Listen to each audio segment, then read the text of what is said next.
नमस्कार, मैं डॉक्टर श्रद्धा वशिष्ठ आपका सबकी शिक्षा में बेहद स्वागत करती हूँ। पिछले 7-8 दिनों से एमपी कोटा के संबंध में मुझसे बहुत सारे सवाल कमेंट्स के माध्यम से पूछे जा रहे हैं। तो आज की वीडियो में मैं आपके 5 सवालों के जवाब देने जा रही हूँ, इसीलिए इस वीडियो को आखिर तक ज़रूर देखिएगा। मेरे आत्मविश्वास को बढ़ाने के लिए इस वीडियो को लाइक ज़रूर करिएगा और केंद्रीय विद्यालय दाखिला से संबंधित सही और लेटेस्ट इन्फॉर्मेशन पाने के लिए सबकी शिक्षा को सब्सक्राइब ज़रूर करिएगा। मैं फिर से आपको याद दिलाना चाहूँगी अपने एक नए चैनल के बारे में जिसका नाम है फीमेल फंडे। फीमेल फंडे के तहत हर हफ्ते मैं स्वास्थ्य से संबंधित वीडियो आपके लिए लेकर आऊँगी। हर हफ्ते एक वीडियो।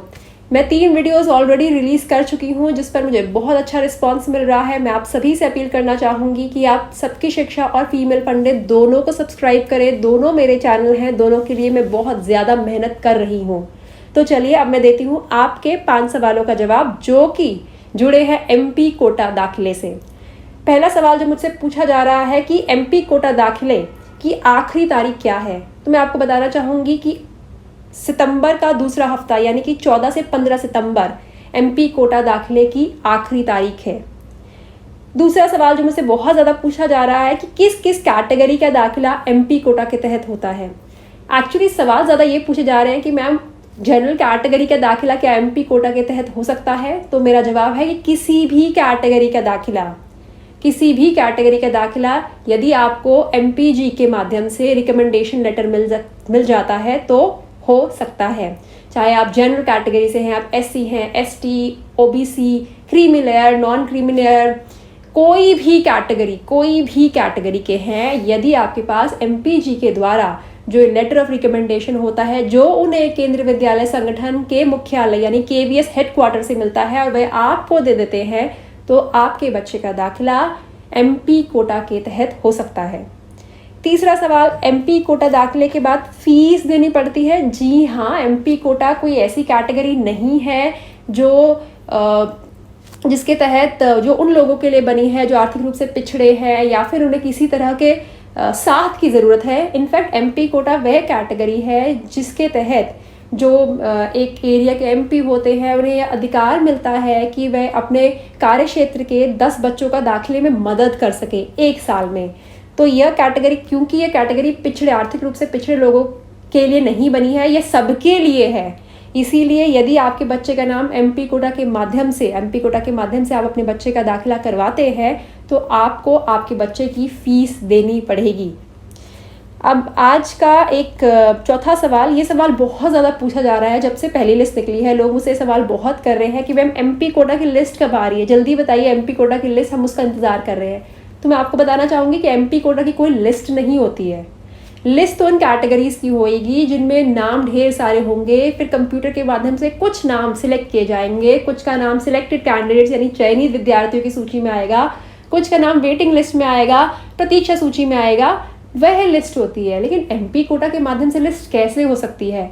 हर बच्चा जिसे एमपीजी के माध्यम से लेटर ऑफ रिकमेंडेशन मिला, वह लेटर ऑफ रिकमेंडेशन जो एमपीजी को केंद्रीय विद्यालय संगठन के मुख्यालय से मिला है का केंद्रीय विद्यालय में दाखिला ज़रूर होगा, बशर्ते वह बच्चा न्यूनतम उम्र से कम ना हो और अधिकतम उम्र से ज़्यादा ना हो और उसके माता पिता दाखिले संबंधित सारे कागजात स्कूल में दे सके।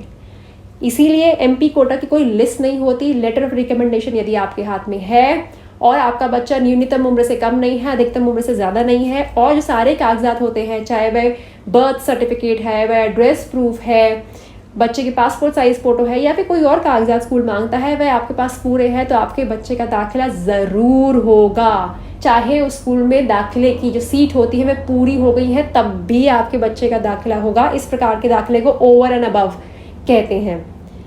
आज का आखिरी सवाल, यह सवाल ज़्यादातर 11वीं के या 9वीं के बच्चे मुझसे पूछते हैं क्योंकि 9वीं और 11वीं के भी बहुत से बच्चों ने सबकी शिक्षा सब्सक्राइब करा हुआ है और वो रेगुलरली मेरी वीडियोस देखते हैं और कमेंट्स के माध्यम से मुझे बताते भी हैं कि वो आगे क्या देखना चाहते हैं।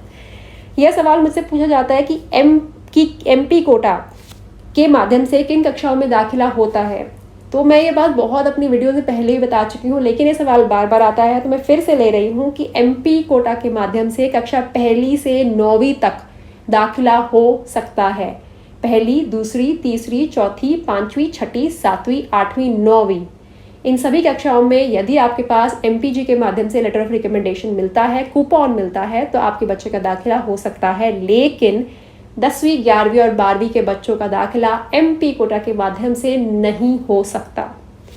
तो यह थे कुछ सवाल जो मुझसे बहुत ज़्यादा पूछे जा रहे हैं। मेरे लिए संभव नहीं होता रोज़ाना हज़ारों की संख्या में आते हुए सवालों का जवाब मैं आपको लिख कर दे सकूं, इसीलिए कोशिश करती हूं वीडियो के माध्यम से आपके सवालों का जवाब लेकर आऊं, ताकि आपको आपके सवालों का जवाब भी मिले और केंद्रीय विद्यालय दाखिला से संबंधित जानकारी ज़्यादा से ज़्यादा लोगों तक पहुँच सके।